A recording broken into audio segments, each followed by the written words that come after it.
Hari.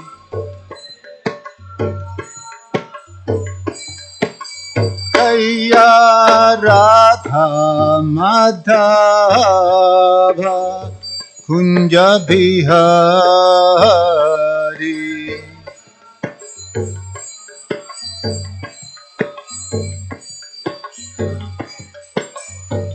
Jaya Radha Madhava Kunja Bihari.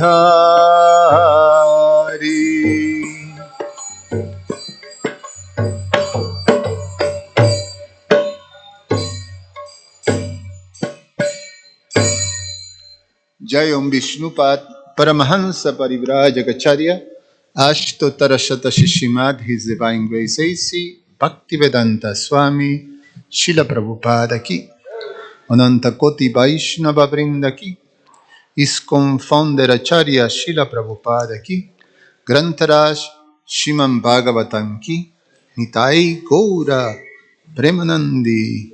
All glories to the assembled devotees. All glories to the assembled devotees.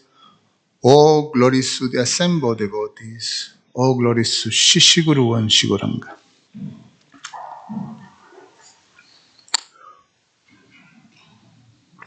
Om Namo Bhagavate Vasudevaya. Om Namo Bhagavate Vasudevaya. Om Namo Bhagavate Vasudevaya.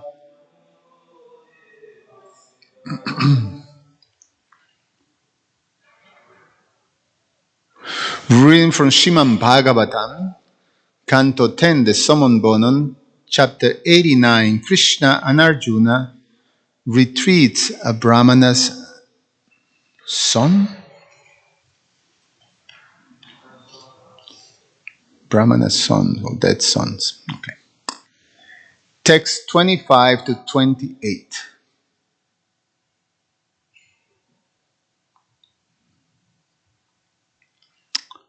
Evan dviti jam, no. Evan dviti jampi prasis. Evan dviti jampi prasis. Tritijam tuevam evacha. Visrija sanripadvari. Tam gatam samagajata. Evan dvitijam viprarsis. Tritijam tuevam evacha. Visrija sanripadvari. Tam gatam samagajata. Evan dvitijam viprarsis. Tritijam tuevam evacha. Visrija sanripadvari. Tam gatam samagajata. Please chant.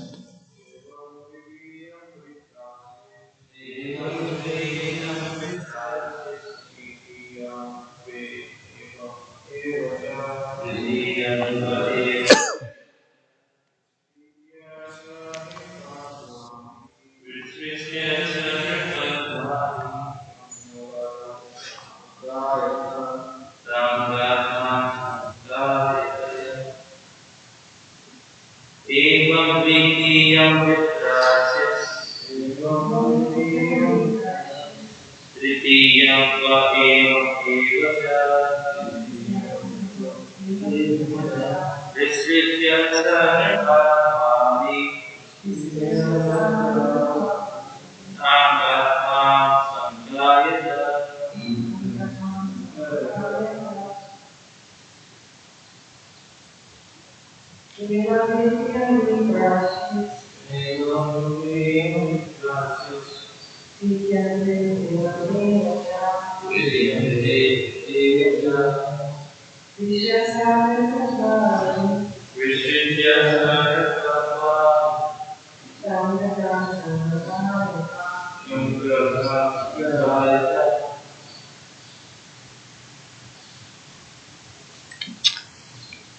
Sorry.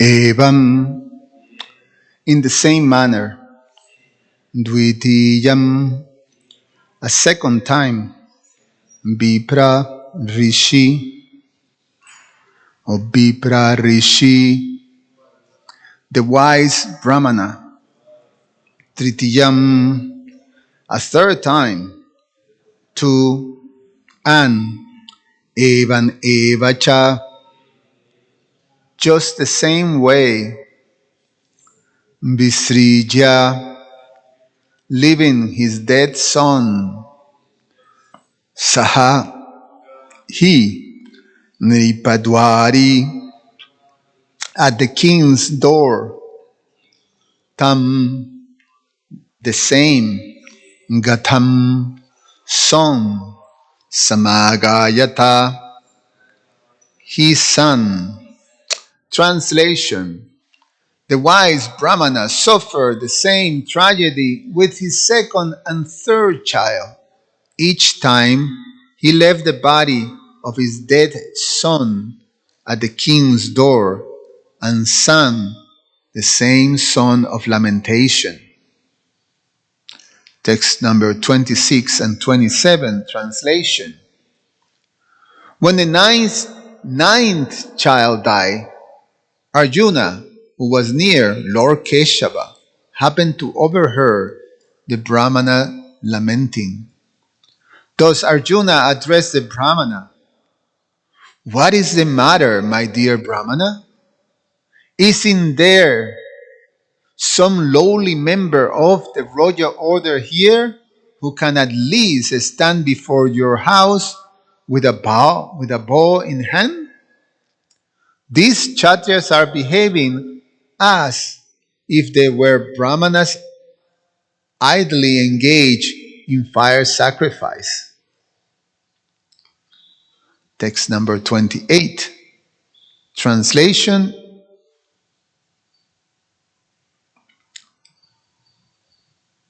the rulers of a kingdom in which Brahmanas lament over lost wealth, wife, and children are merely impostors, playing the role of kings just to earn their livelihood. I think it was up to 28, the verses that you sent me. There's no purport any of them. Okay. So no purport in any of the verses, but I can read Srila Vishwanath Chakravarti Thakur's and Srila Jiva Goswami's commentaries on these verses. So for verse 25, Srila Vishwanath Chakravarti Thakur comments, the Brahmana loudly declares such words as, "You are haters of Brahmanas," when the second and third sons die. Srila Jiva Goswami comments, the word Cha indicates that there were a total of 9 deaths. Since he was a sage among Brahmanas, he was faultless, fully qualified. The Brahmana made the same statement that the king hated Brahmanas since he took pleasure in violence, etc. Actually, Srila Sanatana Goswami also comments in this verse. The word Cha indicates it's similar to, actually Srila Jiva Goswami usually takes sometimes from Srila Sanatana Goswami. The word Cha indicates that there were a total of 9 deaths. Since he was a sage among Brahmanas, he was faultless concerning the death of his sons. These children also died just after being born. Thus their death was the king's fault. And the commentaries from 26 to 27, this is the one that Arjuna steps in and actually sort of sides with the Brahmana's lamentation and the Brahmana's condemnation of the Kshatriyas of Dwarka, starting with the king. And Arjuna sympathized with the Brahmana. Srila Vishwanath Chakravarti Thakur comments, quote, "Is there not even a low-class Kshatriya here who has respect for Brahmanas? What kind of profession is this?"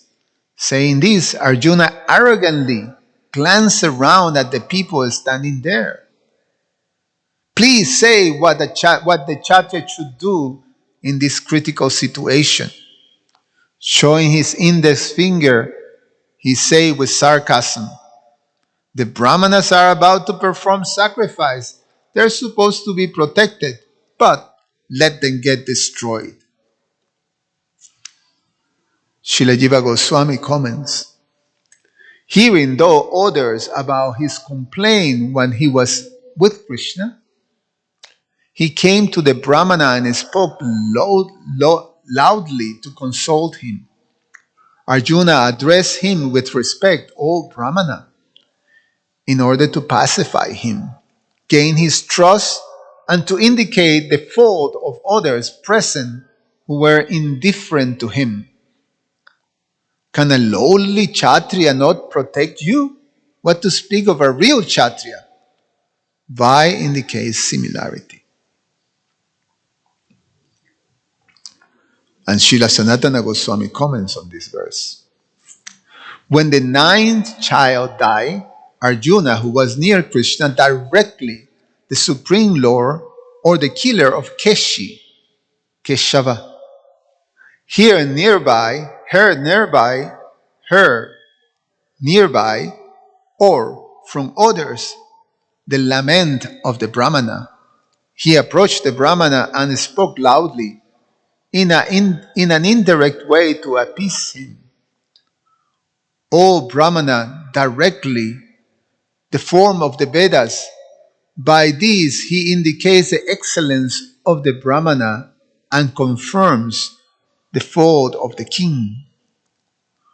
Why is there no warrior at your house in Dwarka? The unqualified Kshatriyas living here are only Brahmanas who perform sacrifices." And in text number 28,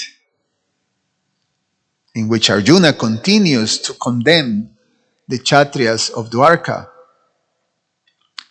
Srila Vishwanath Chakravarti Thakur comments, here the proof of the low quality of Kshatriya present here. When Brahmanas lament because of loss of wealth, wife, or children, where the Kshatriyas live, the Kshatriya is only an impostor. Srila Jiva Goswami comments, he supposes the worst situation. Wealth, wife, and children are in order of importance, protection of children being most important. Srila Sanatana Goswami comments, the same as Srila Jiva Goswami said, and then he adds, "Vai" means well known, or they are just by imposter, living to maintain themselves.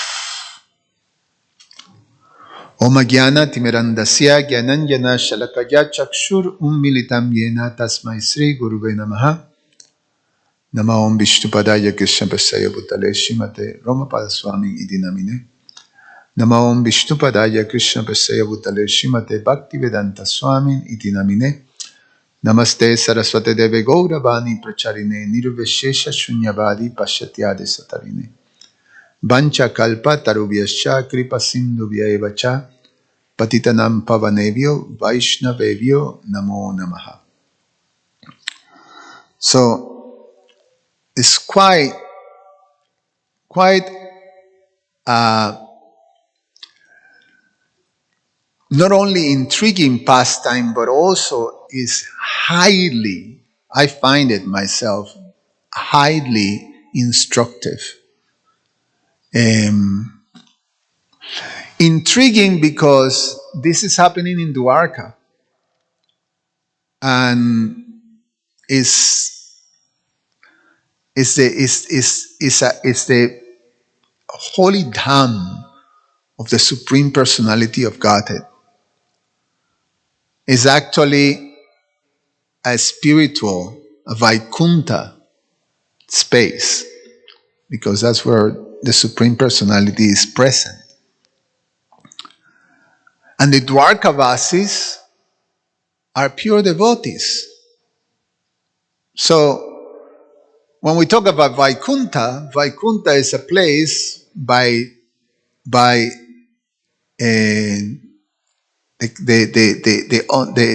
the how you say the meaning of Vaikuntha is that there is no anxiety.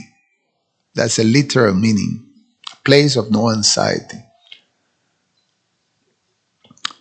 So that this is happening is puzzling. So now I'm not going to go as far as try to understand or trying to analyze this situation that is presented in this pastime from the experience that we have in the material world, that I have in the material world, in which you see lamentation, the taking responsibility and blame, all the things that happens in this pastime and that being highlighted. I'm not gonna try to sort of process it from the perspective of my experience of these very same things that we constantly experience.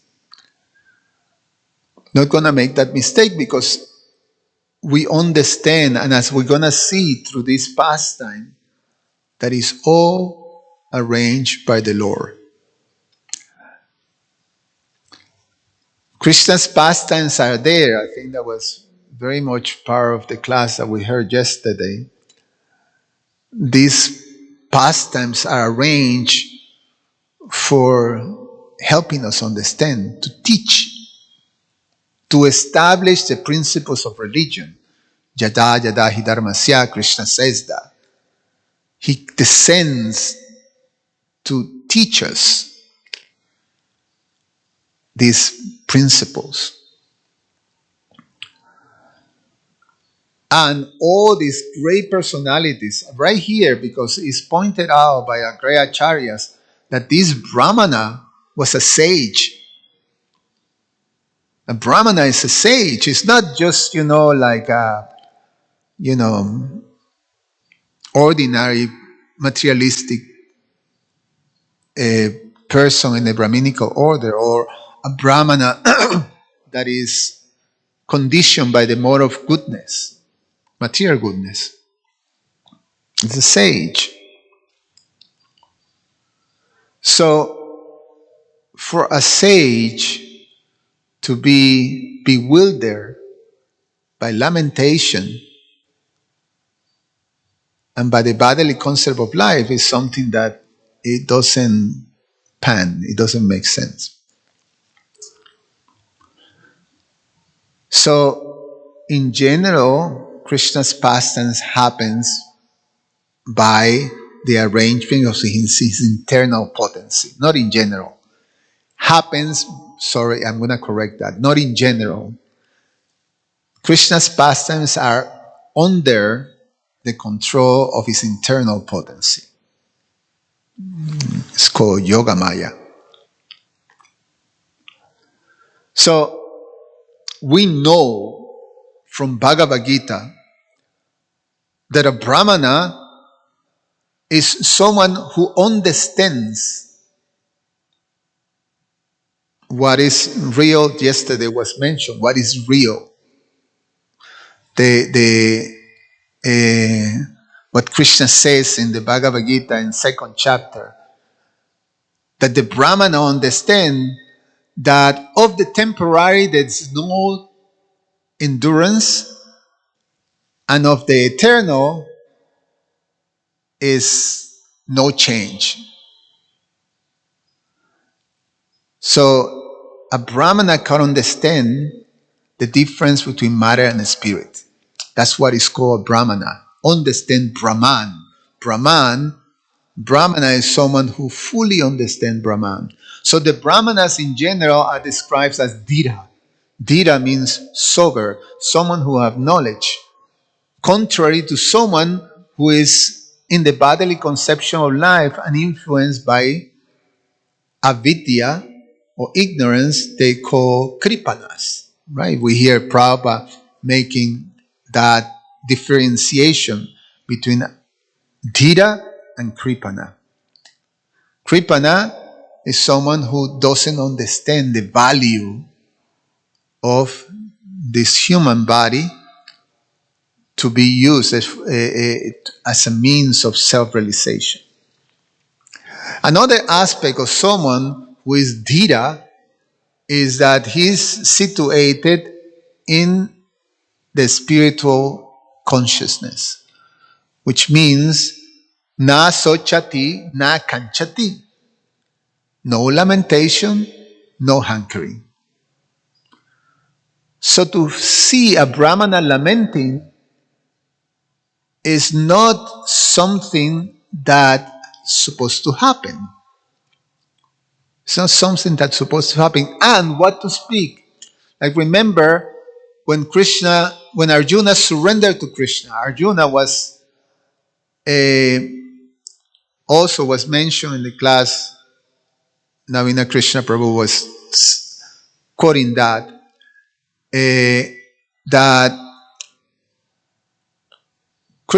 Arjuna was having these 5 different reasons why not to fight.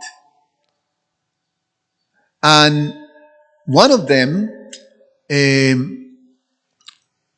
was this fear that was in terms of actually, well, all of these were rationalizing why he should not kill, in this world, especially those people that he was attached to, his grandfather, his teacher, etc., etc. So when he surrendered to Krishna, what is the first thing that Krishna told him? You're lamenting for something that is not worth lamenting if you are someone who is in the Arya condition, Aryan, someone who is civilized, who understands the Vedic wisdom. You're lamenting for something. Let me just find that. It's very nice.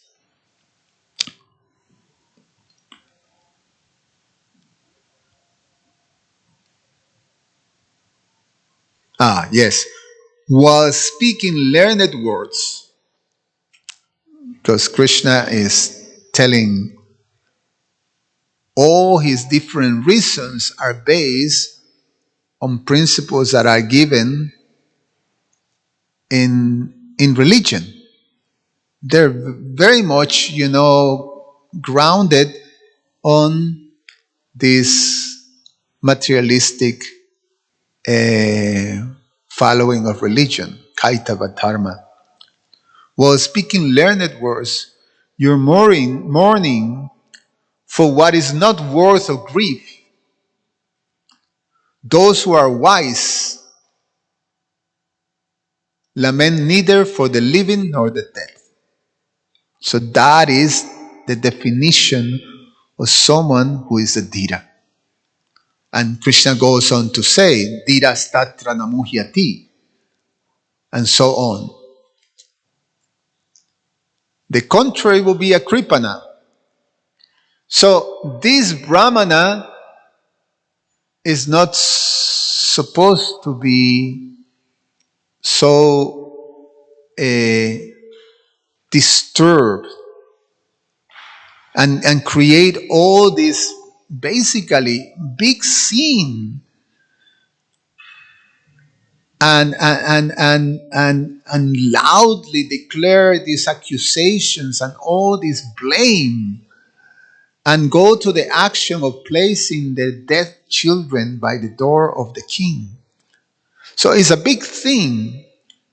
Now, there's several things that we find that I find quite like, um, you know, puzzling, but also very instructive and in one sense fascinating for myself.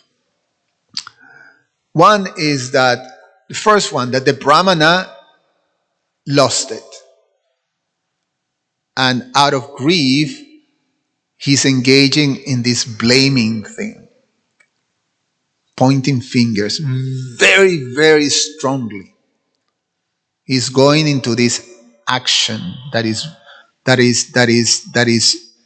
propelled by grief and by grief and by lamentation. The other one is that he's basically being ignored, because this has happened over and over and over. I mean, I'm not going to say ignore. It appears that, it's just what it is. What can you do? What can you do? So, oh, yeah, it happens again. I feel for it, but what can you do? I mean, obviously,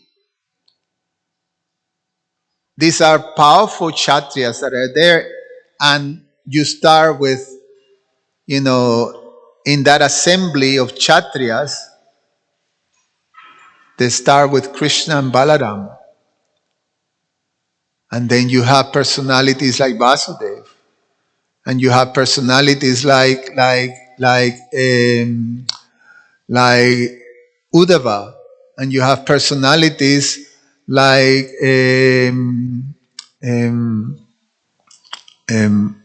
what's the name of the one who picked Krishna in Vrindavan and brought it? Akrura.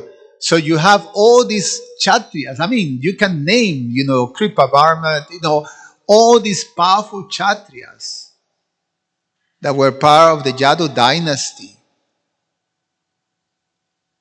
starting with Krishna and Balaram.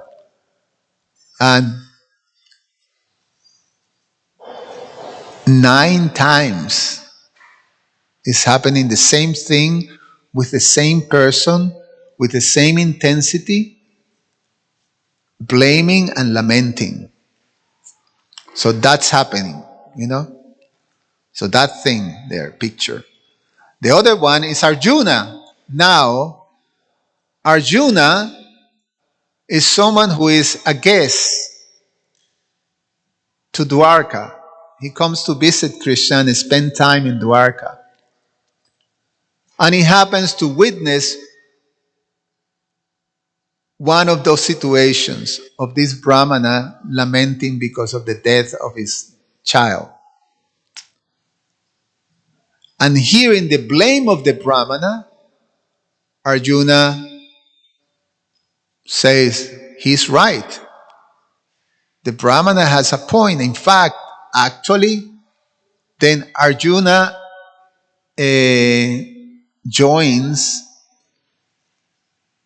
the condemnation and the blame that the Brahmana is creating.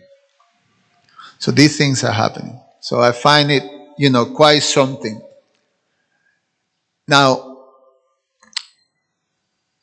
there's, we're going to hear as the pastime unfolds, what is the purpose of the Lord. But I'm going to try it. What I'm trying to do at least what I like very much to do, what I'm study or read or hear about these pastimes of the Lord is how the lessons, what is that Krishna is trying to instruct me with this pastime. And one of the things that I find very important things to consider, because it's something that we're constantly, at least myself, I experience that you have to deal with, not only on yourself, but also in society, in our communities, that these situations in which basically these two things, blame versus taking responsibility, and also how the consequences of blame, the disruptions, that these things brings into not only one personally to oneself, but also to the environment in which we function. So there's and also the situations. I take, for example, sometimes we experience that. We experience that there is someone in our community that becomes very upset about certain circumstances of their life, and then naturally start to attribute blame to someone else, or in general, you take the position of responsibility, especially you take the position of being a temple president or a guru or a GBC, and you're, in general, it's understood this is a hot seat. You're there actually to be blamed, and it is right. It is right, because there is something that it says that the bills stop at the top, right? That's how you go. The box stop at the top. The box stop at the top. Huh? It is the responsibility of the leader to make sure that the environment in which those who you lead is an environment that is fertile for growth and for flourishing. If there is suffering, then it's the responsibility of the leader. So it's true. But it's also true that in our spiritual communities, we have an understanding that I have to cultivate these principles, these Brahminical principles, the principle of being a Dita, the principles of understanding that everything has a purpose. Everything that is happening to me has a purpose. And the hand of Krishna is behind. Therefore, possibly one of the most instructive and important verses that we learn as devotees is the prayers of Lord Brahma, in which, the famous Tate Nukampan Sushamik Shamano verse, Canto 10, chapter 14, text number 8. Famous because it tells us what is the mood that we're going to have, because the fact is that we, as devotees, as anyone who is in this material world, we have to go through all kinds of challenges, tribulation, tests in the process of purification. Purification, it doesn't, being a devotee doesn't mean, baboom, now you're perfect. Everything is perfect. You're in Vaikuntha. You know, Krishna say, Sarva Dharma, yes, I surrender. And then, bam, no more, all my sinful things are taken care. I'm good. I'm a pure devotee. No, purification is a process that is going to have challenges, that is going to have to deal with surgically sometimes extracting stuff, unwanted things out of my consciousness, out of my heart. And sometimes those things are so, stuck that it creates pain when you pull it out. So, therefore, this instruction is most important. Lord Brahma say, my dear Lord, one who earnestly waits for you to bestow your costless mercy upon him, all the while patiently suffering the reaction of his past misdeeds and offering you respectful obeisances within his heart, words, and body, is surely eligible for liberation, for it has become his rightful claim. So a devotee understand that my tribulations are Krishna's arrangement to purify me, to help me. Therefore, I patiently suffers what I have to suffer with the gratitude that Krishna is bringing me closer, is making this. So devotee thinks like that. And we learn to go, even if we're not in the position of a very, very advanced devotee, because we're being trained by a pure devotee, giving us this, Lord Brahma, and Srila Prabhupada giving us what Lord Brahma is giving us. Then we can go back to that. We can go back to that and tell us ourselves. So that's the process of purification. So in this case, we see that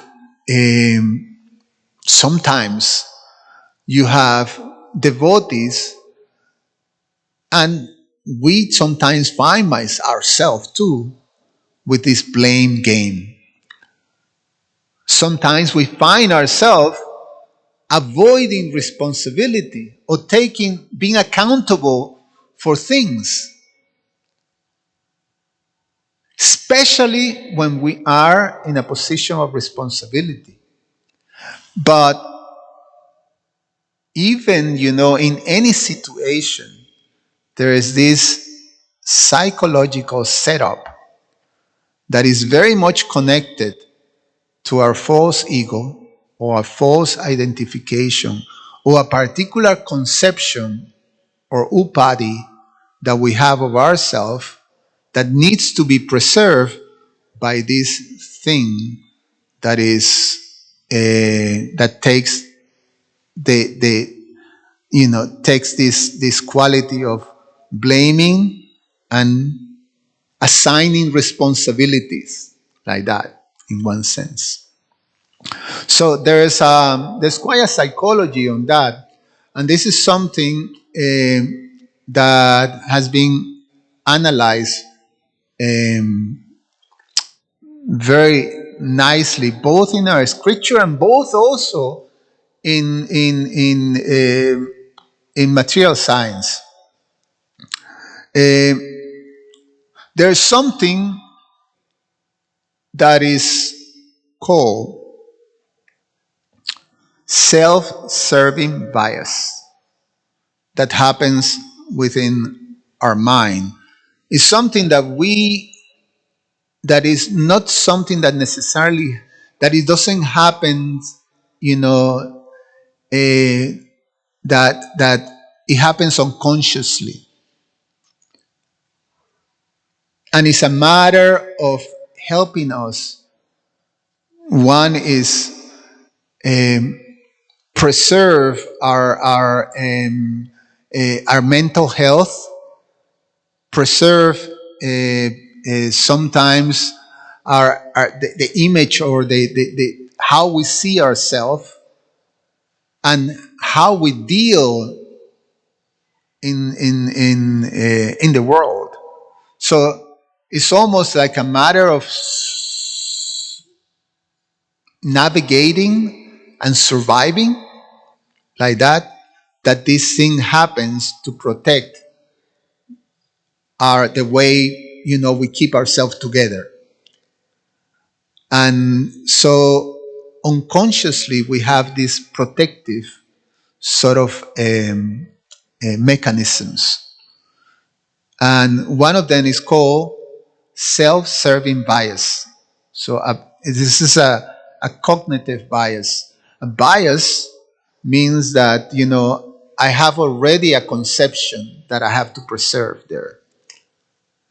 So the thing that happens with this uh, self-serving bias is that immediately when something is good, something positive happening in my life, I naturally take credit for it. Immediately, I say, yes, I feel very good. I did my work and I got the result. And then, you feel pleased when other people recognize do that. And sometimes you may have to inform people, yeah, I did this, So it's part of it happens. And it happens we not necessarily, I mean, some people have some emotional difficulties of being narcissistic like that, or being that needs to advertise themselves publicly constantly, like that. But even regular, it happens immediately for that. The other part is that when things go south and they're not good circumstances, then the natural thing is that we look for an external cause for that.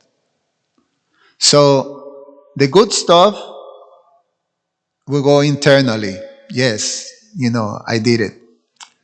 The bad stuff will go externally. And in one sense, that is again happening to protect our self, value like that. So the bad stuff, yeah, is either the fault of some external thing. It could be a person, it could be circumstances, it could be bad luck, it could be all these different things. So we attribute terrible, bad things to external things, external situation. So it helps us preserve, our concept of ourselves, our ego. And in one sense, this type of bias, cognitive bias, what it does is in short term, it helps us. It helps us self-esteem. But in long term, it really does a lot of damage, because what it does is that blocks our capacity to learn, to grow, to be how you say reflective, introspective, like that.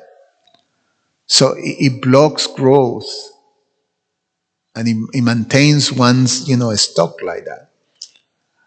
There's another one that happens also in this cognitive space that is called cognitive dissonance. which is quite something to cognitive dissonance. What that means is that our actions, when it happens that my actions doesn't match my beliefs, so then there's a dissonance. There's something that creates, a conflict, an internal conflict. And in general, there's two ways we can resolve this. Oh, well, I'll give you an example. Simple example. Um, I believe I'm a very reliable person, and I'm faced with an action that I made in which someone is telling me, or at least, that I let someone down. I let this person down. But I consider myself, my value is that I'm a reliable person. This is what I believe. But I let someone down. So there's two ways we can deal with this. A healthy way is that I change my behavior and have my behavior aligned with my perception of myself. So I do some corrective action and align with the principle, my values. Huh? The other one is that I blame. I, rather than correct, I change my perception of the circumstance that aligns more with my how I see myself. So meaning, instead of perceiving that I let you down, I perceive that, oh, I try my best, this person is not very receptive, something you attribute to something else, not to myself. Happens. It's quite something, this blame thing, and how ingrained it is unconsciously. And again, this completely disturbs and blocks our capacity to evolve and to, in one sense, in our case, to become free from the conditioning. All these things are conditioned by the modes of material nature.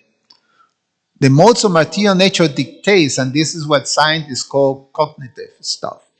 They dictating us, even without us, being aware of it.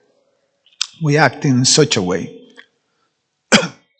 Another cognitive things that we sometimes may find doing is projecting. So we deflecting oneself's accountability and we deflecting it onto others. So sometimes we hear devotees, oh, you should go to Sriman Bhagavatam. If you don't go to Sriman Bhagavatam class, you are not doing, you're failing in your sadhana. And, criticizing, oh, these devotees, in the temple don't go like that. But you don't go. You don't go yourself. So you project the stuff that you find yourself that is, again, that is a conflicting with your values, but you project that blame or accountability into others. So these things happen. We find that with this blame game, in one sense, it's called like that, playing games. So that is the cognitive part, but there's also an emotional element to blame that that is quite important to understand. And Krishna is making this arrangement to highlight these things, because we're going to see how the Brahmana, the king, Arjuna, and Krishna deals with this situation and like that. And from that example, we learn the importance that is there of being very careful of understanding, Krishna's position, and also, um, you know, how at the end, how dependent we are on Krishna to be able to properly understand how to act. Like Arjuna did in the Bhagavad Gita. You tell me, Krishna, I'm confused about how to act. What choices should I have made that are correct? Karpanya dosha. That what is the right thing to do? You tell me, I'm your disciple. So we can take from this pastime few key insights. One is that blame is easy, responsibility is rare. We can see that leadership without responsibility becomes hypocrisy. That is important for a leader to accept responsibility, to be accountable. There is something that Srila Prabhupada says. Srila Prabhupada often emphasizes that leaders carry karmic reaction, we hear that, of their subjects if they do not properly guide them. So, a leader must take responsibility. Humility, this is another point, humility unlocks divine help. And we see that with Arjuna, that the reason you actually able to receive this divine help, Krishna's help, is based on humility. Humility means is understanding my relationship of dependency from Krishna. And Krishna honors responsibility with revelation. So when we take responsibility, when we are accountable to our spiritual master and to the people that we serve, when we take that responsibility and we're accountable, then there's revelation. Then Krishna gives us the intelligence of how to do our service properly. So the case that we see here have to do externally, at least this is what we see, that there's also emotional causes for blaming, not only cognitive, but also emotional. And so there is this emotional undercurrents. One of them is that there's several. One of them is low esteem, low self-esteem. Sometimes someone may feel that that I need that there's a insecurity about oneself, and then blaming or into external means I'm not burying myself more, so there's certain it's a mechanism of survival in one sense. On the opposite, so there is low self-esteem, there is this narcissism. Narcissism Narcissistic people will blame others in order to maintain their image of superiority and untouchable. We hear that yesterday. We were hearing Krishna Archana was quoting our present president. We hear a situation in which he said, you know, someone was interviewing about economy, and the situation of the economy is very dire now. And then he says, oh, the good part of the economy is because of me. The bad part of the economy is because of the previous guy.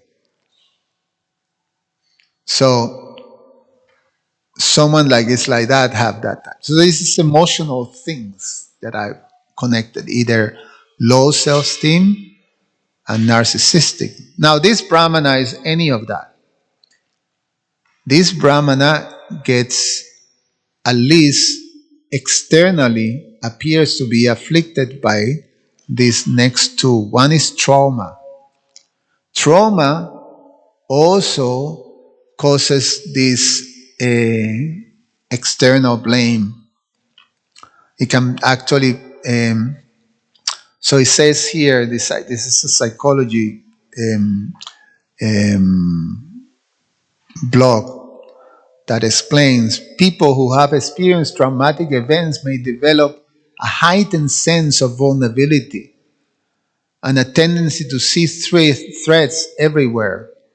This can lead to a pattern of blaming others as a way of regaining a sense of control over their environment.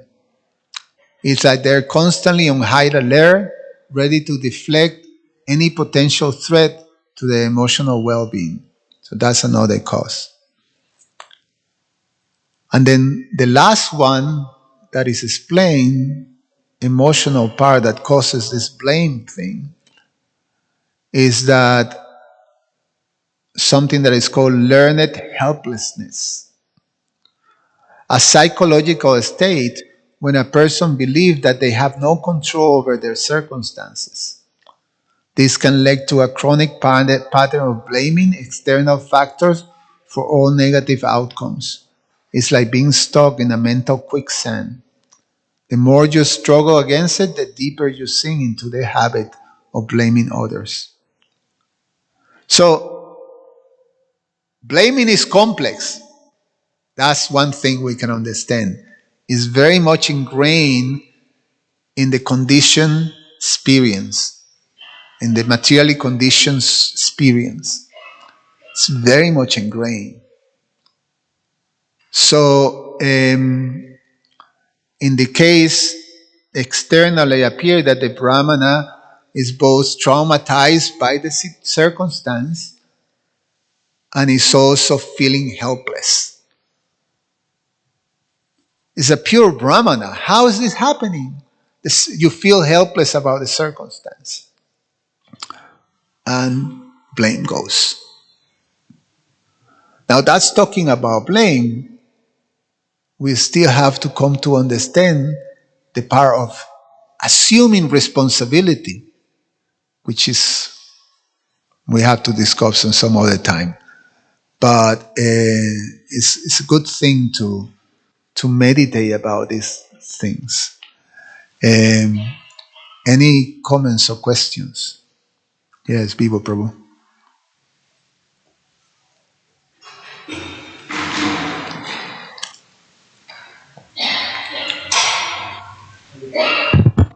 Hare Krishna.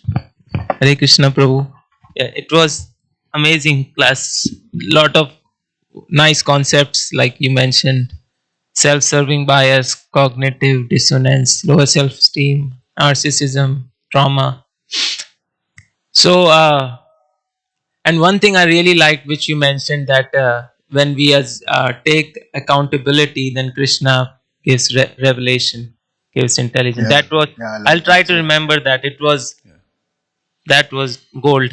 One, one thing I would like to hear your perspective on about this The example you mentioned, like having a self-image or this narcissistic tendency, maybe that's not the right word, but like lot of high achievers in this world, uh, like in athletics or science or politics, they have this idea, this idea that, they say, quote, I'm the best, I won't stop, I never give up. And they say that, and you mentioned the president, I hear him saying that too, that we should he always say that we are the best. And it's just when situation gets too difficult, it's very easy to give up. But if somebody has this idea, they can keep enduring and keep perseverance is much higher in those individuals who have this idea. What what do you think about that? Well, it's one of the traits of demoniac nature. And, we know that we all afflicted we have these two things, a little demon, a little angel, say. Demoniac nature have these principles of these qualities of pride and arrogance, you know. And if we're not protected by a spiritual culture and by strong leadership, then and the environment is not fertile to grow the qualities of a Vaishnava, but is a little arid, the environment, then some unwanted things can pop out, and sometimes you see we may be even in a spiritual community afflicted by pride and by arrogance, sometimes cruelty, unconsciousness, all these things. And these things have to be um, counteract by by Vaishnava qualities, starting with humility. Humility is the crown jewel. Explain that humility is the top, and when we understand humility is the sense of stepping back and taking responsibility, you know, and um, and humility will lead to the other ones, which are tolerance and respect, and ultimately control your false ego. These are the four ones that Lord Chaitanya sort of highlight. So we have to cultivate these things. It's not easy because, again, we're conditioned by this false ego stuff.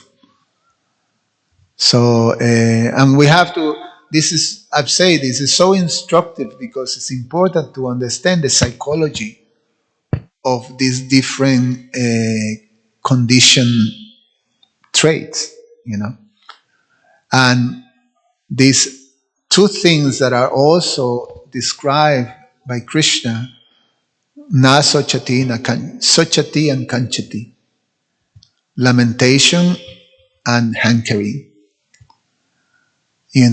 That's it's almost like, those two are, at the core that we have to understand what's the psychology of lamentation and the psychology of hankering.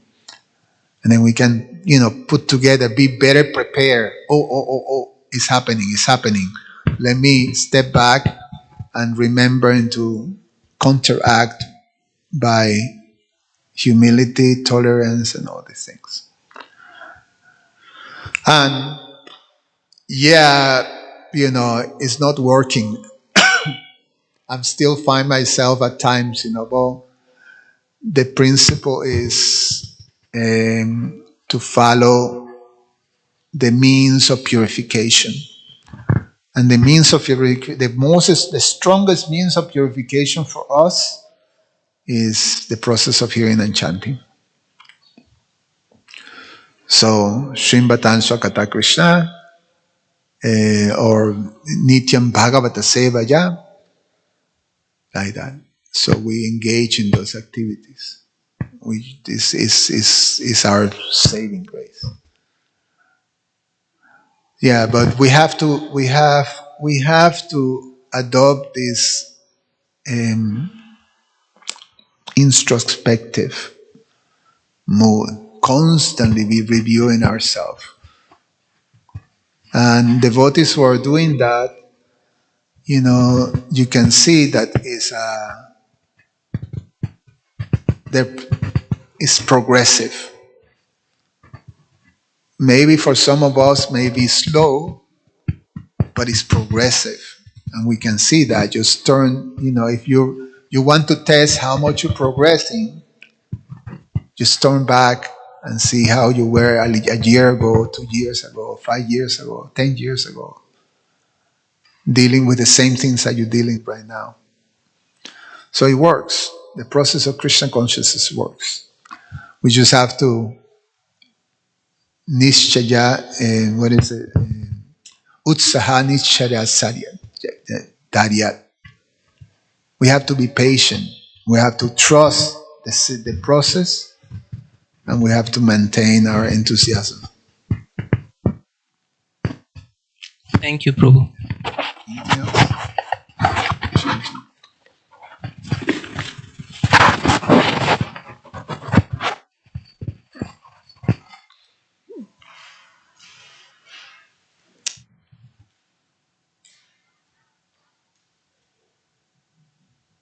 Um, this concept of learned helplessness, one could also, that's on a material level, obviously. It's a repeated pattern of not having control over circumstances. And in some sense, everybody's under the existing patterns that are within their mind. So actually the control can only come if there's the sadhana practice that gives the strength so that the intelligence can direct the mind. So if